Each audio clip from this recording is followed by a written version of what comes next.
Well, I'd like to welcome everybody back after the break to UW and to our new quarter. And a big portion of what we do in this department, or at least educational wise, is one big thing is the UW ECE Colloquium. And this quarter, we've been running with sort of a thematic approach. So every quarter is sort of focused on a specific research area. And this quarter, that research area is going to be integrated circuits and systems. And so we have a collection of speakers that are really a diverse international collection of speakers that will address some of the grand challenges in this research area right now. And so let me just quickly say a few things about the Colloquium series for the coming quarter, and just highlight just very quickly, so we have time for our speaker, highlight what are some of the big things in this area, and why is it exciting, particularly right now with some of the things that are going on both out in industry and really on the government side with respect to integrated circuits. And so one of the things that we've learned in the last year through COVID and some of the supply challenges that we've had is how pervasive and ubiquitous semiconductor devices are in our daily life, right? They've crept into all of these areas of our daily life. And we, for most people, we just didn't realize how much semiconductor devices are a part of our everyday, products that we use. And one good example is in the automotive industry. Right now, basically, these companies are all the automotive companies internationally are suffering from a lack of semiconductor devices, and the production of a vehicle is being held up by this little tiny chip. All right, and so it's a big problem, and that's certainly not limited to the automotive industry. It's any area that uses semiconductor devices. All right, so those will sort of include areas like wireless communication, things like Internet of Things, sensors, low power devices. Biomedical devices are becoming increasingly dependent on integrated circuits and systems. So in this, this is really highlighted on the government side. They're seeing the importance of the semiconductor industry and research in this area, research, design, and keeping the industry as much as possible in the United States. And there's this new, executive initiative, Chips for America Act. And so it's $50 billion that's devoted to sort of renovating the area. And that's a, renovation of the electronics industry in the US, or specifically the microelectronics industry, is kind of a theme with a lot of the big research funding agencies. So for example, DARPA, they're devoting massive amounts of money to what they call the electronic research, electronic research initiative. And this is really to promote, again, semiconductor research and devices. Okay. So this coming quarter, we have a collection of speakers, as we mentioned, and those speakers were selected with a lot of discussion between the faculty here at UW, who are actually working on integrated circuits. So that's Richard Shih, Sajad Moazzini, myself, Vishvesh Sathe, and Michael Taylor. And sort of each of our areas are pretty representative of some of the speakers that we were able to get on board this quarter. And so highlighting for the rest of the quarter, some of the speakers that we'll see and the topics and the areas. I'm not going to go through the name of each speaker over the coming quarter, but I'll just highlight some of the areas that they're representing. So big topics in this in the integrated circuits area are really quantum computing. And not only limiting ourselves to the actual quantum computing and trying to do that using semiconductor devices, but also how do you interface with these type of systems that are perhaps placed in a cryo chamber? So, cryo chamber, cryogenic interface circuits is really a big topic. And so we have a couple of speakers that will address that. Computer architecture and low power digital design. That's that'll be a sort of a theme of a couple of the speakers. And we have a couple of speakers that are coming that are going to talk about high frequency communication systems, particularly in the millimeter wave band. So this is, really a big area for evolving wireless standards like 5th generation wireless. And now they're talking about 6th generation wireless standards. They're increasingly looking at the higher frequency bands to address future demand on network capacity, wireless network capacity. And then we have a speaker on power management. And then we also have a speaker that will talk about integrated nanophotonic systems. So again, this is a diverse set of international speakers. Some will appear here in person. And for the students that are enrolled in the colloquium as a class and taking it for credit, I will be sending out email explaining a little bit more about what's required in the coming quarter. But I'd like to say that a lot of these speakers hopefully will be on campus and presenting in person. So for the first week, obviously the university has decided to go virtual. So our first speaker will be virtual, but for the rest of the quarter, we are trying to, at least at this point in time, have the speakers come to the UW campus. And I'll just say for the students that are registered in the class, as much as possible and as much as everybody is comfortable with it, I would like to have a good turnout for the speakers that actually do show up. And if it is online, I'd like to see the students in the class actually show up for the seminar. Okay, so without taking up too much more time, I'd like to introduce our first speaker, Professor Subhanshu Gupta, who is an associate professor at Washington State University. We won't hold that against him. But the good thing about Subhanshu is that he's a product of UW ECE department. So he actually did his PhD here a number of years ago. I think he graduated somewhere around 2011. He worked in industry for a while. So he worked for a startup that is now actually doing quite well on NASDAQ in San Diego. He was working on satellite communication systems. And right now his research area and his focus has really been on RF and millimeter wave systems. He's also done some work in cryogenic interface circuits. As we mentioned, that's a hot topic at the moment. I'm not sure that he's going to speak so much on that today. He also does research on hardware optimization and biomedical ICs. Some notable achievements, he won an NSF Career Award, so that's very prestigious. And he also won a DoD DURUP grant for work actually to set up a cryogenic chamber. So that's actually been very good for him. And he has the Cisco Faculty Award in the ECE department at WSU. And he's associate editor for IEEE TCAS 1. And he's just joined the technical program committee of the RFIC Symposium. So the review committee of the RFIC Symposium. And so today he's going to talk about some of his work that actually looks, at one big area of millimeter wave systems is how to efficiently build phased array systems, all right, and do that on chip and do it using low-cost silicon technology such as CMOS. And so he's going to talk about some of his work over the last couple of years in that area. So with that, I will let him take over the screen. And Subhanshu, or Emily, can we transition to Subhanshu? Yes, and then he will be sharing his screen as well. Thanks, Chris.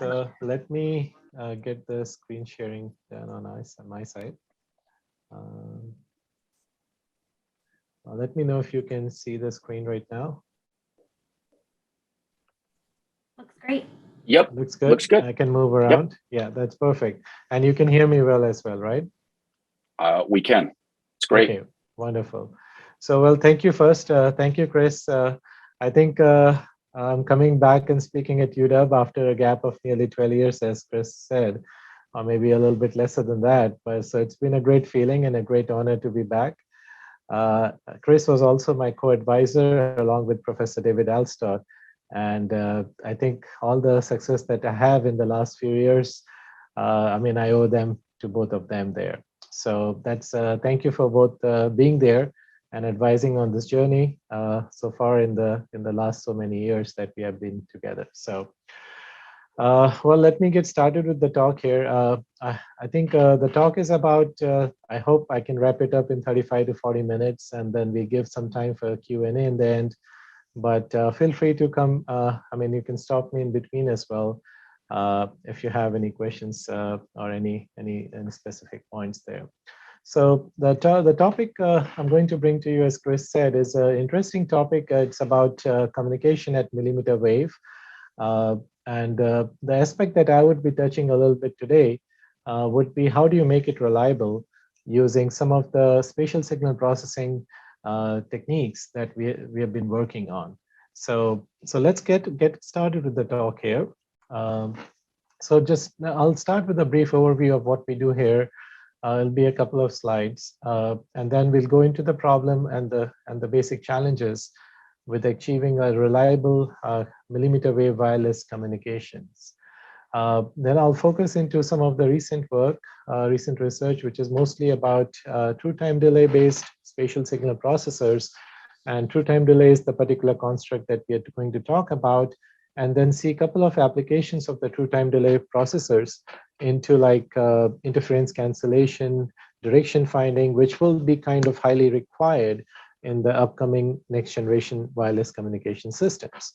Now, one other aspect that I think has become more and more relevant to me, as well as, and especially in the last few years, is that as we build these systems, the scale that we are talking about is actually comprising several of these chips put together, several of antennas put together. So calibrating these kind of systems become a very big challenge. So I'll touch briefly on the on large array calibration, which we have been working on in the last 1 year or so, and then we'll go into the future works from there. So just to give you a brief update, we've been working in this area about true time delay processors from the last 6 years or so. And these are some of the recent chips that we have come up and demonstrated at different platforms. And recently we have been emphasizing a lot on actually creating like a closed loop testbed that can pretty much take up like an automation role and can give you like real-time data over several thousands of points within a matter of hours. So I'll talk about that in the end. The research is being supported through National Science Foundation, through Office of through DoD and state foundations, as well as some private industry. So I'm thankful to all of them for actually coming on board with this effort. The second part of the work is on biomedical ICs, which is more multifunctional, I would say. So it incorporates not only ultra low power and millimeter sized devices, but also more adaptive learning, as well as very highly energy efficient radios, and more recently into security, where we are trying to combine these in the analog and the RF front end. And the third part, which is more emerging in our research, is based on cryo-electronic interfaces. And this is just one part of a recent work where we are trying to actually take up like a superconducting ADC, which is made of Josephson junctions.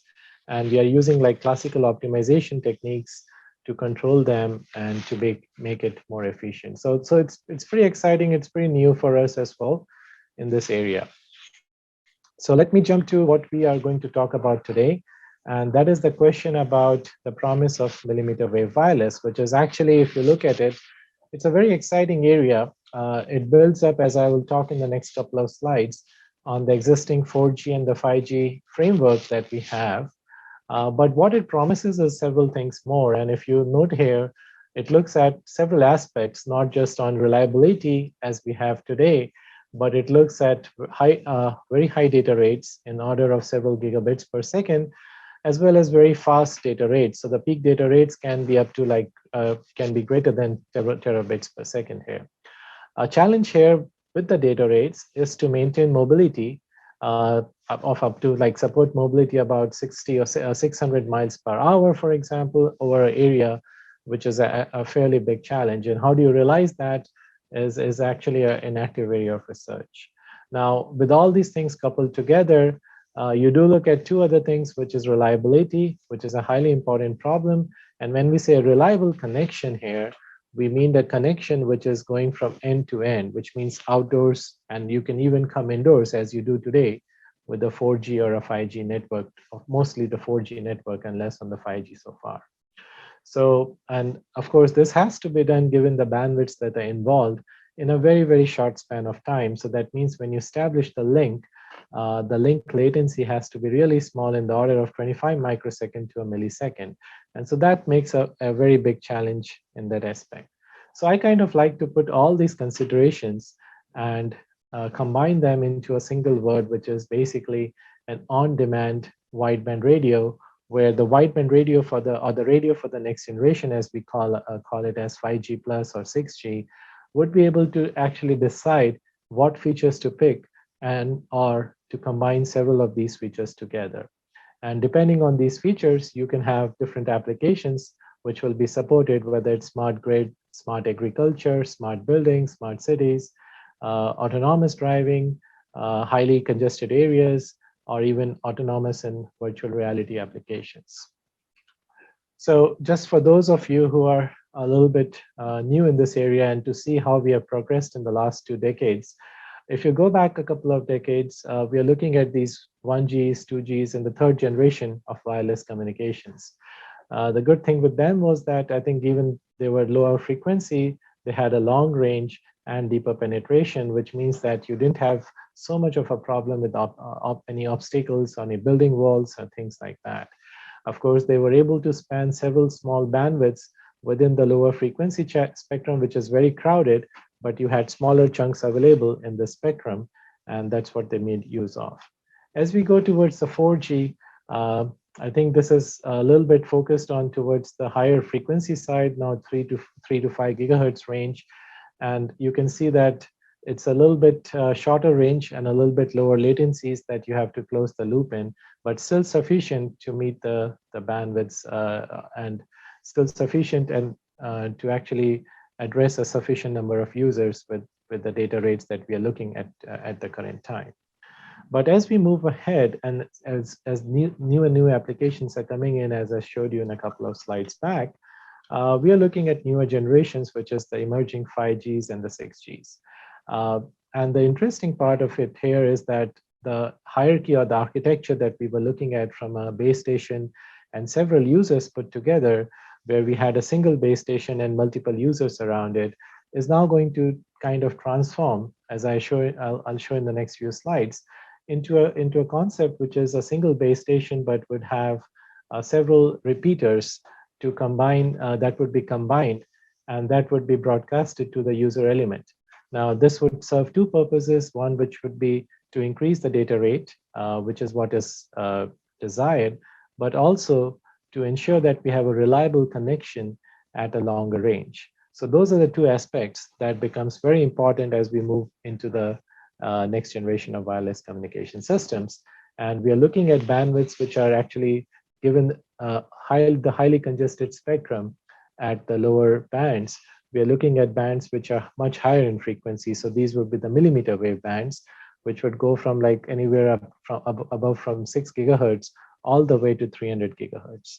So you have the lower millimeter wave band and the upper millimeter wave band, and that's where you get immense or plenty of bandwidth in that space. So with that brief introduction, the next question that comes is, let's say it looks very attractive. We are going to get high data rates. We are going to get wider bandwidths. What are the challenges there to realize this? So let's look at this snapshot that I picked up from T-Mobile. This is one of their field studies. And on the left picture that you see here, it compares a 600 megahertz spectrum with a millimeter wave spectrum, which is at a much higher frequency here. And you can see here that if there is no blockage between the transmitter and the receiver is holding this blue, it's a blue receiver that's being held by this man here. So there's no blockage right now, and you get the signal spectrum pretty strong. But as soon as you slide the door on and the person goes behind the door, the signal goes completely zero or close to zero. So you do get a fairly significant loss if there is no line of sight or if there is a blockage here. Another interesting piece I picked from a Verizon network, Verizon update, was that the current millimeter wave network, which is about 28 gigahertz, and it's being deployed in about, I think, about 56 cities within the states. It's being just used about 0.5% of the time. So the rest of the time, they either switch to 4G or they basically do not use the features that are available with 5G. So the questions that come is, of course, the coverage, the cost, and is it really justified, right? So as I said in the previous slide, the outdoor to indoor connection is actually, communication is actually a big constraint. And suppose if I want to match the range that I get in 5G with the range that I get in 4G, a rough study has, a study has concluded that I would need about 95 base stations to match the two together. So that's a significant investment if I were an operator, and it essentially boils down to the cost that's involved. And that cost is pretty drastic. It's about $12.5 million US per neighborhood. So we are looking at a significant investment if we continue to go with the route of having a single base station or multiple base stations to have the same range. So that's where we need to actually come up and innovate in several ways, both from the system standpoint as well as the underlying circuits standpoint to overcome these kind of limitations. So I'll jump a step down now. So I would go into the architecture of what we call as the phased array. So phased array is basically and I'll go and I'll go into more discussions. I'll explain it for the student body that we have here. But on a larger scale, the challenge that happens in phased arrays, where phased arrays are a bunch of elements, antenna elements, combined together. When we combine them together, we want the signal to be added in phase. And when they add up in phase, they give us a higher boost. They give us a boost in signal to noise ratio. Now, if we do that effectively for a smaller array, which comprises only 4 to 8 elements, that is perfectly fine. And most of the effects and the approximations that we do in the receiver front ends go away. But when we start to do that on a larger scale, where we increase the number of antenna elements from about 4 to 16 to, let's say, 128 antenna elements, which is kind of about average for the upcoming millimeter wave and sub-terahertz networks, we would be seeing a severe band pass response in the signal to noise ratio when we compare the gain of the combination against the frequency or the bandwidth of the system. So as the bandwidth of the system becomes wider as compared to the fractional bandwidth, we would see that the gain that we were promised to see by combining several of these antenna elements together would actually become narrower and narrower, such that we get the peak gain over a smaller fraction of bandwidth. So this effect is called as a beam squint effect, and that is something that we would address as we go further into the research. Okay. So the other aspect that we would see here is that a corollary of this, where earlier we were combining the signals, but an advantage of these antenna elements or phased arrays, as we would say, is that instead of combining the signals together, we can actually constructively, we can actually destructively combine them, or we can cancel them. Now, this cancellation follows the same problems as we had in the constructive combining in the previous slide, where at one particular frequency, if you don't, we would see a very good cancellation. But if we have a wider frequency as proportion to the center frequency, then we see that this cancellation performance actually degrades, which is not a good thing.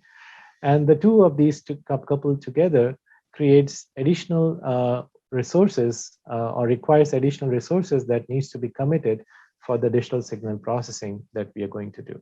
Okay, so if I would have to summarize the challenges that I have shown kind of in a very in a very concocted way here, is that the three things together, the number of antennas, the bandwidth, and the aperture angle, actually plays a significant role that we have in the phased array systems. And how you mix the three together and how you balance your system is actually a very important system design consideration. So we'll talk about how do we combine all of these things and how do we make a reliable connection by using or leveraging these antenna elements. Okay, so if I would have to frame based on what we have gone through far as a picture about how the next generation of wireless communications would look like, it would actually have, as we have looked into technology enablers combined starting from millimeter wave, we would be doing like beamforming, where we will be combining the signals together and use the large antenna arrays. So if you look at this graphic here, you can see that you would have the antennas embedded in the infrastructure itself. So this can be within the street lights that you have, within the buildings that we have.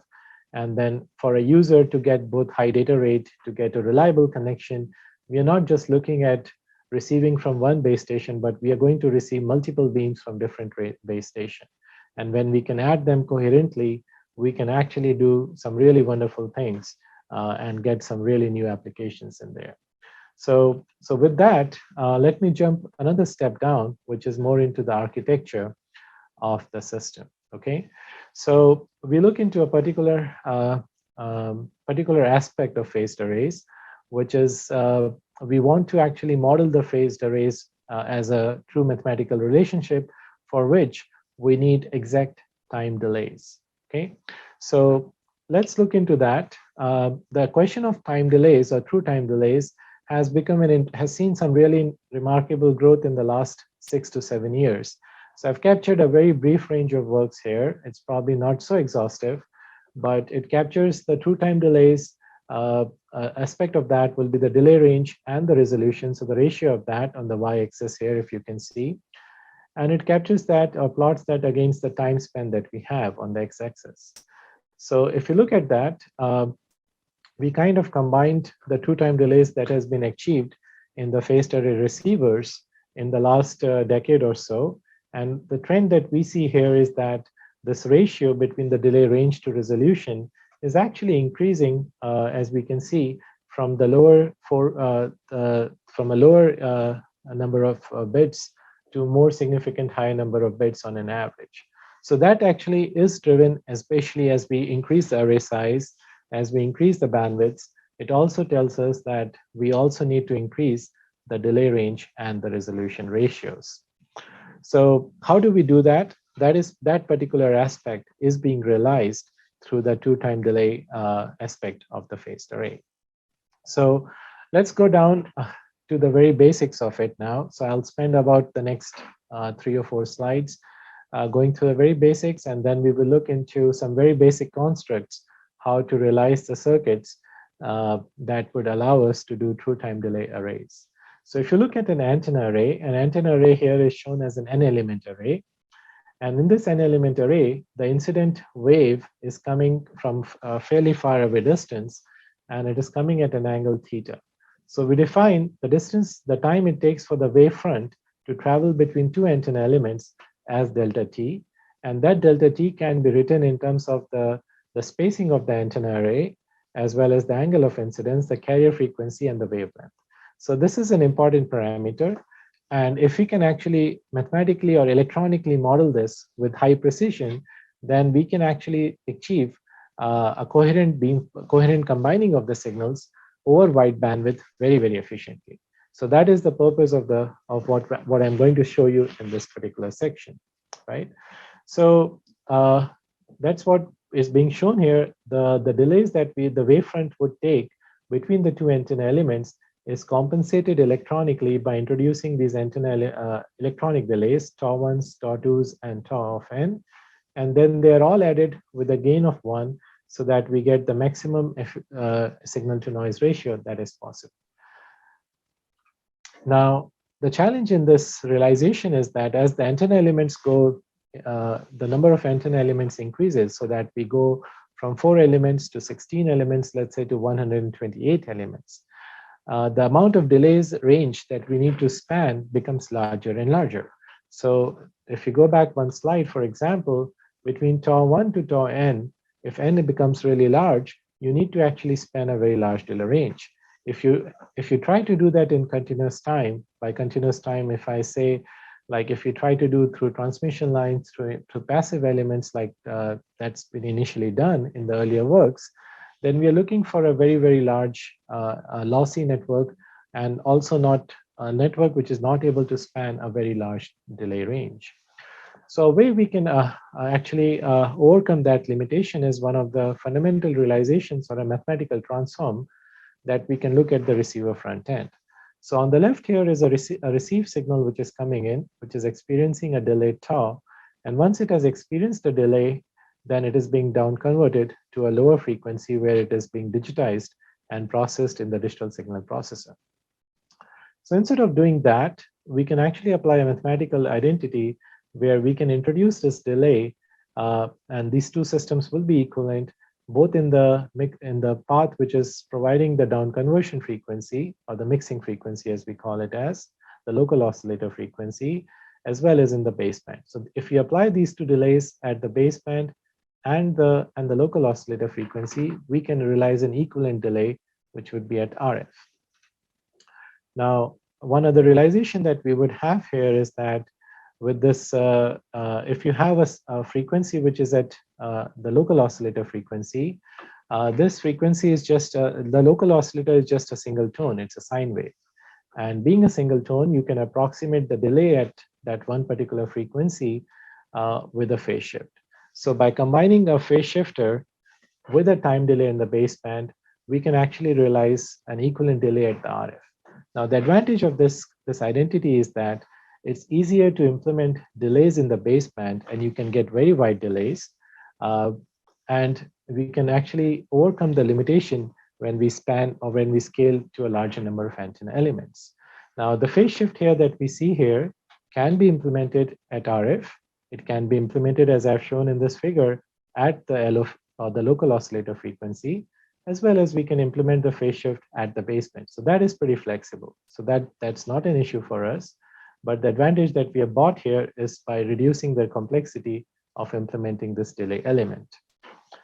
Now, the next construct I'm going to tell you, keeping that the first one in mind, is that once we have got that, how do we make the delay in the baseband more precise? So far I've told you that in the first construct, we can get wider delays because it's easier to do that in the baseband. But that if you just do it through RC, like a simple low-pass filters, for example, made of series R and a shunt C, for example, then we are looking at something like process mismatches. We are looking at limitations in its slope, in its group delay bandwidths, and other things. So those becomes a little bit challenging, and it doesn't scale very well. So what we do here is we leverage the advantage of CMOS technology or silicon technology. So instead of advancing the signal, or instead of delaying the signal in the signal path between Z of t and the output of the delay, we delay the signal in the clock path, or we advance the signal in the clock path here, sorry. So by advancing the signal in the clock path, we can actually replicate the same effect as we have by delaying the signal in the signal path. So that's actually a pretty powerful construct, because now we can leverage the precision of CMOS technology by itself. So we apply the two constructs together, and we can put that together into an analog or a digital array. So the way we can put that together is if we realize that we have a sample and hold that sits at the output of every receiver before it goes into a digital signal processor, we can move that sample and hold and embed that into the output of every antenna element that we have. So at the output of the down converted output of S1, S2, and S of n, we embed this sample and hold circuit.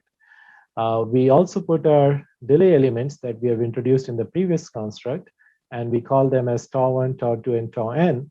These delays reflect the exact delays that we have between S1 and S2, S2 and S3, and S3, and so on to the last element that we have.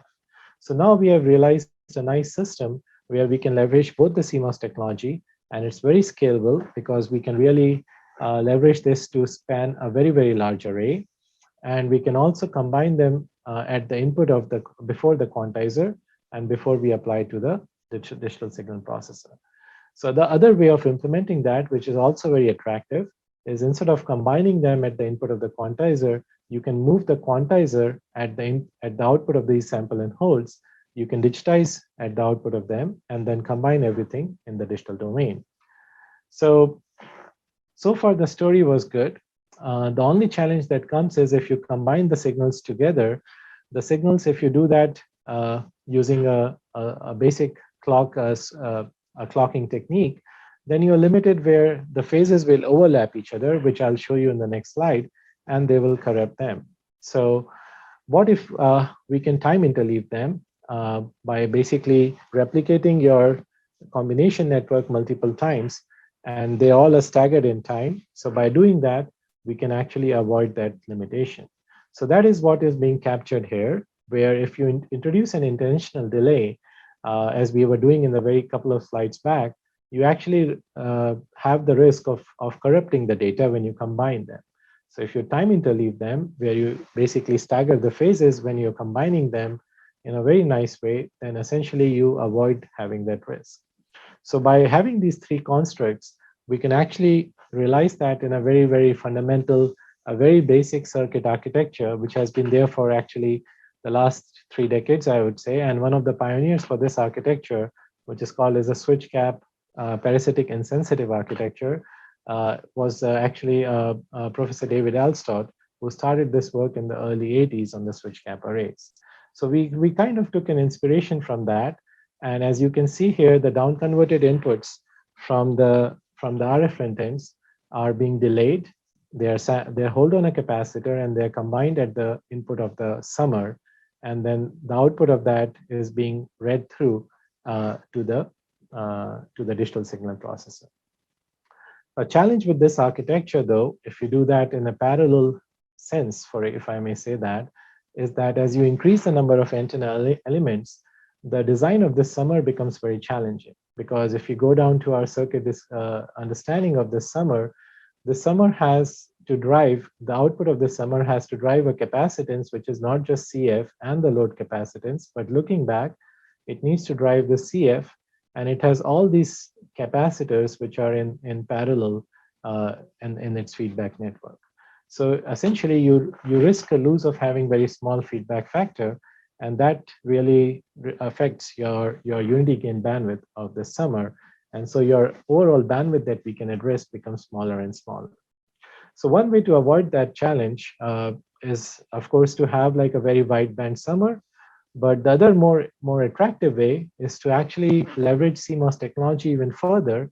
And instead of combining everything in the charge domain, which we were doing earlier, is to combine and convert the information into time domain. So now, once we have sampled the signal and stored it on a capacitor, we transform that the information which is on the capacitor into time domain using a voltage to time converter.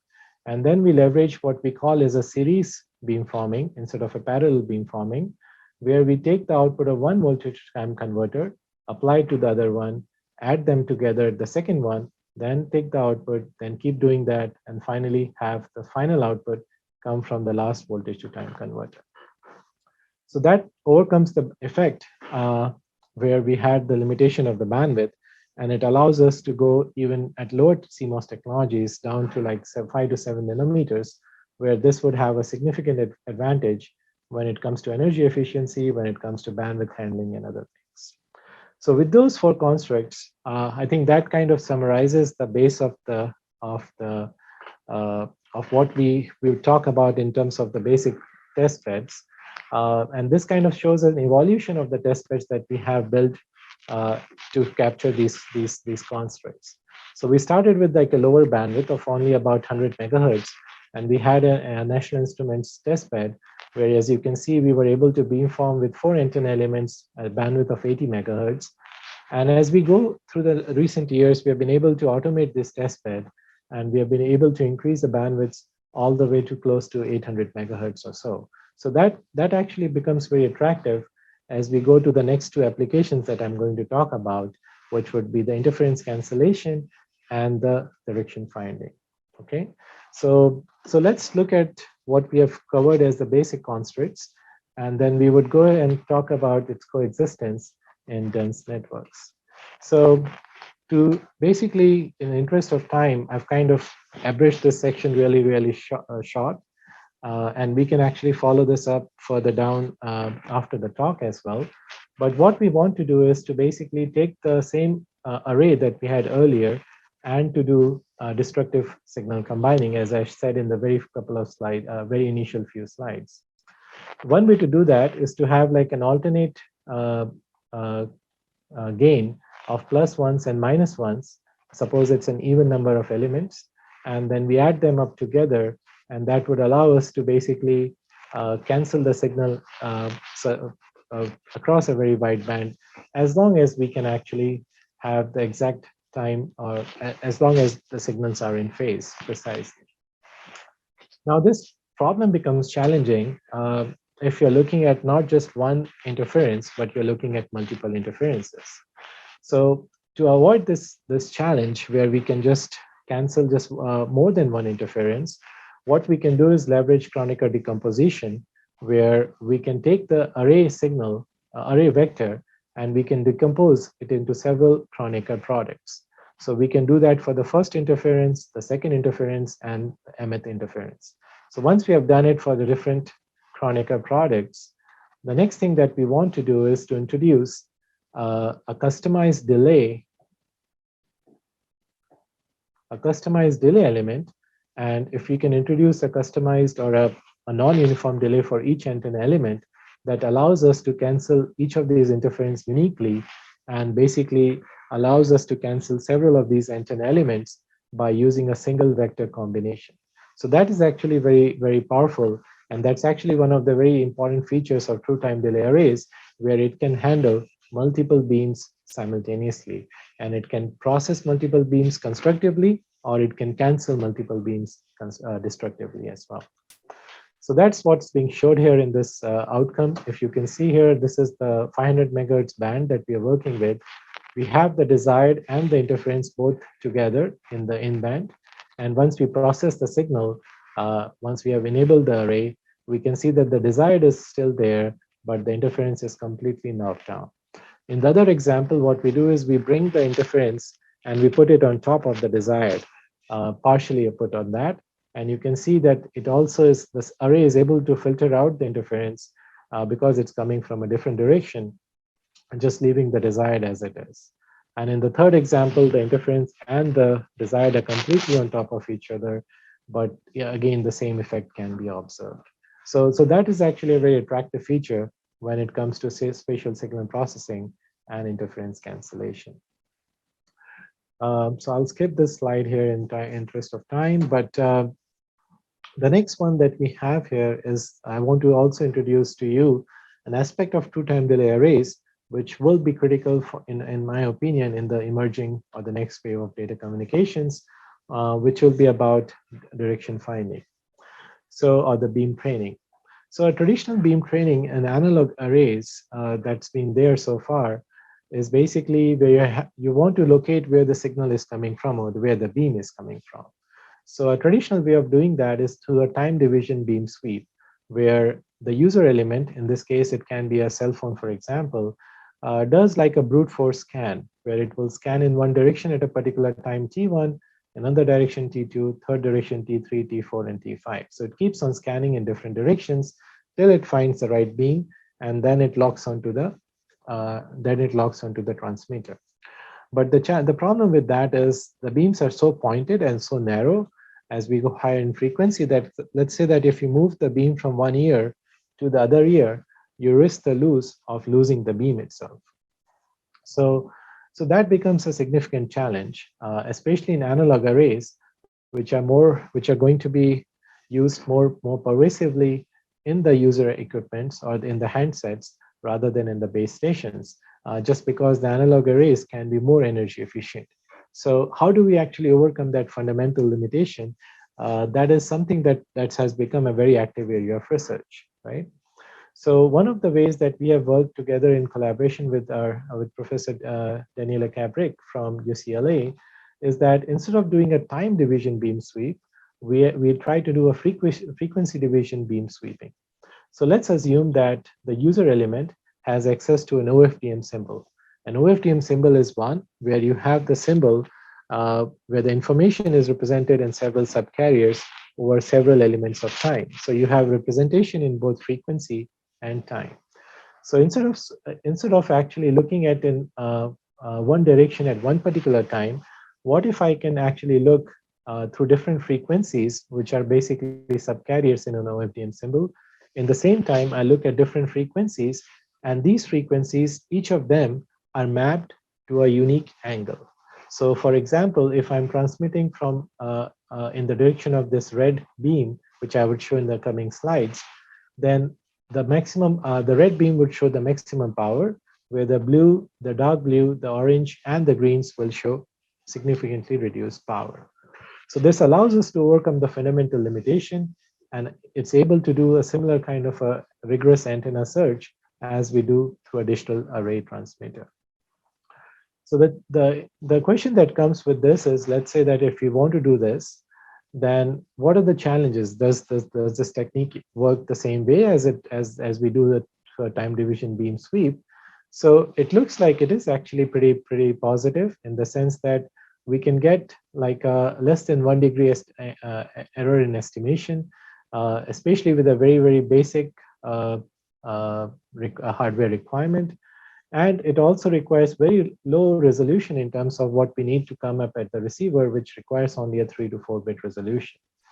So both of these are very attractive. And the positive thing about here is that we don't really need to have an external construct. When I say an external construct, like we don't need to apply an additional lens here, like a Rotman lens, or we don't need to apply like a leaky wave antenna, which can give a similar spread in frequency, but we can do that all in CMOS, leveraging the CMOS technology. So the challenge though comes in how we are going to implement our designs in the spatial signal processor here. So the two modes that would need to be implemented though are fairly in contrast with each other. And the fundamental point here would be that in one mode, we try to avoid the beam squint, but in another mode, we try to intentionally beam squint the array. So that is the two contrasting themes here. So with that theme also comes several different challenges, in that in one of the particular modes, you need to have a larger delay range and bandwidth. In the other case, you probably don't want to have such a large delay range, or you don't want to have such a large delay resolution. So we'll talk about that towards the end of the talk. But essentially that brings us several different trade-offs in how you want to reconfigure these spatial signal processors. So again, we did some proof of concept recently, and I think these are some of the very initial results which were published at ECE. And you can see here that the theoretical estimates, which are in the black line, and the blue estimates, which are the measured line, they match pretty well. And we can also see the 3D plot between their frequency and different angles, which shows that we are able to identify the incoming beam pretty effectively between the two signals, between the two modes. So with that, what I have covered so far, as I have presented to you like the basic constructs, how to realize a true time delay arrays. I've also presented to you two different applications of the true time delay arrays, and one for interference cancellation, another for direction finding. Now, one thing that we realized here as we were doing all these experiments is that as we increase the complexity of these systems, it actually becomes very complex to calibrate the systems. When we talk about calibration, it's not just the device calibration we're talking about, like gain errors and the phase errors or the delay errors. It's actually the mismatch at the interfacing of the antenna elements with the device that we are talking about, interfacing the backend DSP with the device that we're talking about. So if you're looking at that, what you're looking at is this is an existing test bed where the device in the test is somewhere right down here. And we have like a arbitrary waveform generator, which we have kind of adapted from a Xilinx RF SoC. And then we have all these equipments which are running in parallel to that. So if you look at the test bed, you're looking at a complex system of instruments. And if one way to identify that is that if you want to capture one single point between frequency, angle, amplitude, then essentially we are looking at a way where we have to start configuring the DACs, where we have to adjust the amplitudes, where we have to enable the DACs and basically apply that to the device in the test, capture the data, post-process the data, and then verify if the data is right. So this is a very painstaking or a time-consuming process. For the very first test bed that I showed you with 100 megahertz bandwidth, it took us approximately a year to finish this calibration across a wide array of data. The second one that we did, it took us about a semester, but the recent ones that we have come across now, we are trying to do that within a matter of hours. And that's also being necessitated as you can see here in this approximation that we have done of this setup, is that as we increase the number of Intel elements, where we are currently at about 16, but as we go to 32 or 64 elements, for one particular experiment, we need about 500 clicks, which is a significant time investment. So what we do is we create a Python-based testbed calibration loops to basically avoid that, and also this would also allow us to bring some of the future machine learning aspects into this, where we can calibrate the arrays in a very unique way. And that allows us to actually construct a very nice looking response that can be applied towards the array calibration.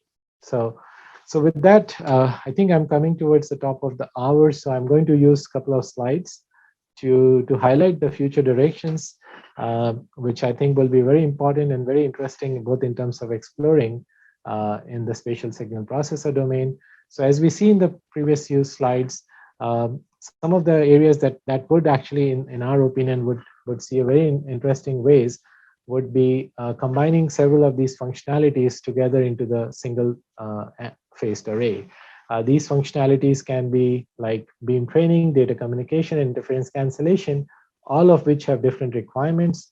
Like, for example, beam training would need a very wide delay ranges with for very wide bandwidths, whereas in case of interference cancellation, the picture is a little bit in contrast to that, where you need very fine delay resolutions, and you need a lower bandwidth, but you don't need that wide a delay range to actually enable that. So these are some interesting trade-offs that would come into picture, and especially as we go into 6G systems, we will have several new modes that would come into this picture, which would include energy efficiency, it will include reliability, it will include security as well in that aspect. So one other example that I would like to bring out would be another area that would be of interest, as I said earlier, would be that to extend the beam training paradigm, not just to like planar beam training, but also to look in a three-dimensional ways or a six-dimensional approach. So in this particular case, we are looking at both elevation and azimuth directions. And what we're looking here is that as we increase the delay ranges in the array, we can actually scan the array in a very efficient manner, both in azimuth as well as in elevation directions. But this comes at the cost of how much delay range can we capture. So some of the areas that would look into in the next few years would be to how do we take these spatial signal processors and how much fundamentally we can really stretch the delay range to resolution ratio and actually realize these kind of systems.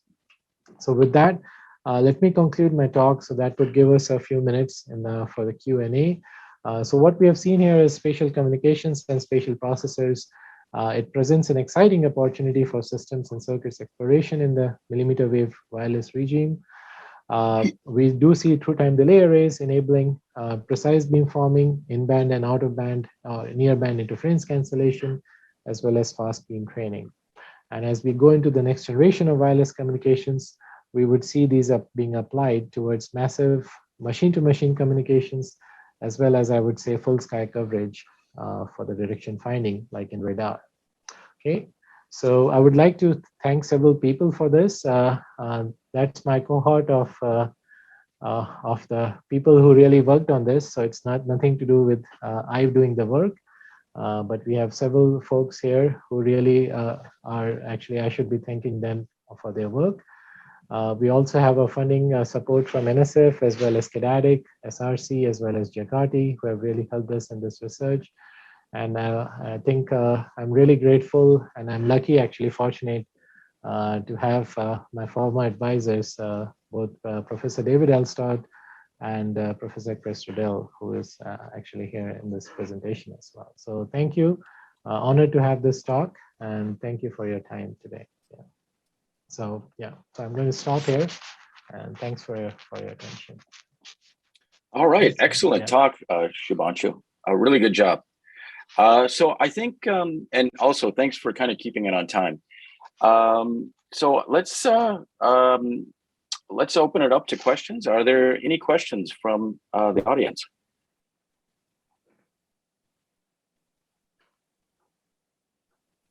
Yeah, I have a question. Can you hear me? Yes. Yeah. If you could state your name actually at the beginning of the question, that'd be great. Oh, yeah. Hi, I'm Dan. I'm a first year PhD student. First of all, thank you for the talk. I think a lot of this was really interesting. I'm wondering a little bit about how you were using the OFDM symbols for sort of phased array receiver calibration. Mm-hmm. And if I understood it correctly, you're using different subcarriers within a single symbol to identify which or to calibrate between different angles of beam. That's right. Yes. So And so each of is the idea that Mhm. Go ahead. oh, so please. is the idea that some of the subcarriers are going to come in with stronger resolution or stronger power than others? That's right. Yes. Yes. So Okay. each of the subcarriers are mapped to a different angle. And so you can, once you receive the subcarriers, you take, let's say, a power spectral density of that or a Fourier transform of that. And so in a single snapshot, you have a map, which is the angle to frequency map, what you are receiving. And then whichever subcarriers show the highest power, that's basically the angle that which you're going to receive the beam from. So, the idea is basically to create a dictionary of angle to frequency or a map of angle to frequency here. And so the OFDM signal has to be at least as wide as the bandwidth of the signal. I'm sorry, right. At least as wide as the bandwidth of the system that you're operating on, right? Yeah, I think we don't anticipate any changes in the in the current transmitter or the base station OFDM symbol. So what we can leverage here is that two things. If I can go back a couple of few slides. So the OFDM symbol, for example, would be having, let's say, several subcarriers in there. Now, you can actually create a way where you can have a trade-off space here. One trade-off space is that you can have several subcarriers to get very fine resolution. But there will be a limitation. It's like quantization in an analog domain. Like when you quantize the signals, you have these small steps. And so between the steps, there's a quantization error. Similarly, in this angle to frequency mapping, between the subcarrier spacing will create an estimation error. And how fine you have the spacing between the subcarriers, that is the estimation error that we are looking at. Now, one thing that we have also experimented with is that if suppose you have sufficient bandwidth, let's say our signal bandwidths are in order of 400 megahertz, but let's say our receiver is able to handle 800 megahertz bandwidth. That means we are actually having an oversampling of 2x, oversampling ratio of 2x. So we can actually leverage that to our advantage by having two subcarriers in different packets or different areas mapped to the same, so that they are mapping and looking at the same direction. So that allows us to reduce the estimation error. And so that is what is being captured by this parameter called as R, which captures the oversampling ratio. So if we have, let's say, an oversampling ratio of 2, then you can see it does have a advantage, oversampling ratio of 4 or 8 or 16. At a higher oversampling, probably not so much advantage because you're already very low. But between 2, 4, and 8, you see that there is an advantage here in terms of reducing the estimation errors that we have. So we can trade, this is a trade-off space that as a system designer or a circuit designer, we would work with. And in this, we are trading off the bandwidth against the number of subcarriers that we can map to a particular angle. Great. Okay, thank you. So let's see, I have a question in the chat. It's actually a couple of questions. Maybe just, let's just start with the first one, see how long that one takes. Wondering if you could elaborate on the summer used in your sample and hold data. Is it clocked? Is it a clock summer? Which I'm supposing they mean, yeah, it's a switch cap circuit. I think you're clocking only acts on the time instant where all the elements are in hold phase. Mm-hmm. if so, does that pose a limitation on the maximum number of elements used? Mhm. Yeah, I think the two questions are slightly different, but yes, you have, I think they both are very relevant questions, are very good questions.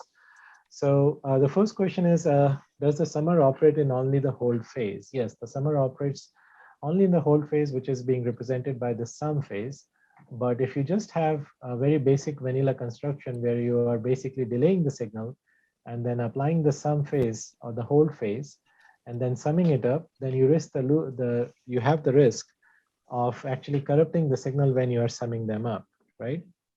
So you can see here in these red regions that once we have delayed the signals coming from different antenna elements, which are represented here as SAM1, SAM2, and SAM-N, they have a delay of delta t between them, but when we sum them up in the sum phase, which is being shown in this the time window, the timing waveform here in this particular phase, then this red element indicates the area where there is a potential concern. You basically risk losing the information. So instead of that, if you basically if you do interleaving here, then in that case you avoid that problem, because now you're actually adding the elements such that there is within a particular sum phase, you're adding the elements which was there in the which has already finished processing in the previous cycle. So so I think that becomes a very important question, and one way to avoid that, as I said, would be to avoid this interleaving issue would be to add the time interleaving in there. Now the second problem that you mentioned is that, let's say that if you have a large array, then as you are increasing the number of antenna elements, then it puts a load on the unit, puts a heavy constraint, I would say, on the performance characteristics of this summer, in the sense that it needs to drive a large capacitance looking back. And that reduces the unity gain bandwidth because you're basically reducing the feedback factor that you have in the summer in the feedback mode. So that basically creates an issue where having a very wide bandwidth with very large arrays is not going to work very easily. So one way we have overcome that limitation is to not use classical amplifiers, but to use something like discrete amplifiers, which are like ring amps or other techniques that we have experimented with recently. But the other way is, instead of doing parallel beamforming, where you're adding everything together at the virtual ground, if suppose you imagine that there is no virtual ground, but you add them in series, where basically you receive the signal, let's say first from antenna element 1, and then you add to the signal from antenna element 2, then antenna element 3, and then so on and so forth. You add them in series, then you avoid that limitation in terms of summing. The other advantage of doing it is that we were trying to do this addition in time domain. So by doing this in time domain, you get the benefit of the slopes that you get in CMOS technology, and you can actually leverage very high precision in that addition. But I would kind of put a comment on this, that I mean, still, even though we are adding them up with very high slopes, it is susceptible to process variations to some extent. And so that's where some of the research that we have been working on, and I think it's going to come up in the next few months, is that we are trying to make them more robust when it comes to like addition in time domain. Okay, so hope that I answered that question for you. Yeah, good. Are there other questions? I think there's another question here. Why is phase shifting in the LO path easier than that of RF path? Actually, it's a very good question. So let me go. So actually, I have a question on that one. So let me add to that question. Mm-hmm. So we've tried to do similar things for reciprocal mixing noise cancellation. Mm-hmm. One of the questions I have is in doing the phase shifting in the LO, do you expect a constant delay shift over frequency? So as you go away from the carrier, the LO, you start moving. Yeah, it would just have a constant shift only at one frequency. But as you move across a wideband nature, you have to actually change or steer the LO to go in proportion to that. So I'll talk to you more about that offline. Actually, it's something we've looked at very carefully, and we've come to the same conclusion. But I constantly get challenged on this one. there's a feeling that the delay is a function of the offset frequency from the LO. But anyway, I'll let you handle the other question. Yeah, and then the other question I think is very related to this as well. If you have a phase shifting in the LO path, is it easier than that of the RF or the millimeter wave path? So I think both the systems are exist, and I'm not saying that one is advantageous to the other. Let me tell you, like from the perspective of true time delay arrays that we have looked into this, and maybe I think that would help you in answering this question. We're looking at a resolution of about 4 to 5 bits, right? So to basically match the resolution that we have in the baseband as well. Another challenge that comes in the LO phase shifter or the RF phase shifter is this resolution in future would be challenged if you have a large array between the synchronization of the two antenna elements which are on the edge of the array. So it's not just the antenna spacing that we are trying to match. In future, it will be the delays in the LO routing that would also come into picture. So you have to, with these two bigger pictures and bigger things in mind, the next comes the question is, where do we implement it? If you implement it in RF, for example, using passive techniques, you may have some loss. And that's something that would affect your noise figure. So you may want to add more gain to it and avoid that penalty, but at the additional power cost. If you do that in the LO phase, for example, I think one thing would be that, again, you would have a loss, but you can compensate with that by using a stronger LO by basically buffering it up. So the question comes is that, how do you want to take that penalty and what is the trade-off that you're looking at? So there is no clear answer to that, one answer to that, but basically there have been works in both the directions. Like for example, UCSD, I think Professor Abe's group have mostly looked into like the phase shifting at the RF front end or the millimeter wave front end. And then there is a body of works which are looking in the LO side phase shifting as well. Okay, so but yeah, for me, I think having an LO phase shifter makes a little bit more sense in terms of its implementation. But again, having it anywhere in the RF baseband or LO is possible. Okay. Can I ask a follow-up question about the LO phase shifting? Yeah, go ahead. Yeah, so I guess one thing I'm thinking is if we have some super large array, then I think it'd be possible that the phase shift we need in the LO from the antenna at one end of the array to the antenna at the other end of the array, let's say it's like 10 pi or some large multiple. That's right. Yeah. More than one cycle. Yeah. So how does that work? Because won't it just fold over and then we kind of lose this effect? Yeah, that's why you also need to have a delay in the LO path as well. Yeah. You essentially have to your delay in the LO path or in the signal path here would have to compensate for that additional time. So if you have gone, like if you have wrapped around for 10 phases, then essentially you have gone at least the 9 cycles. You have to delay it in the baseband path. And then the last part of that would be compensated by your phase shifter. Oh, okay. So with the LO phase you have to combine. It's not an exclusive solution. You have to combine it in time domain as well as the phase domain. Yeah. Okay. But it's a very relevant question. Yeah. So that's why having a very large delay range is turning out to be useful. It's not just to capture the inter-element delay, but it's also capture the synchronization between for large arrays. And another challenge that would come up is as we go for distributed systems, where you don't have a single, like everything is not on a single board, but they're spread out. You have to, that's especially when you do like repeaters, that's where you have to introduce these additional delays, which will be over the air. So your system should be able to compensate for that. Yeah. Okay, so the LO phase shift is not a complete solution. No, not just the phase shift by itself is not the solution anymore, in my opinion. Yeah. Okay, thanks. Okay, very good question, though. Yeah. All right. Any more questions?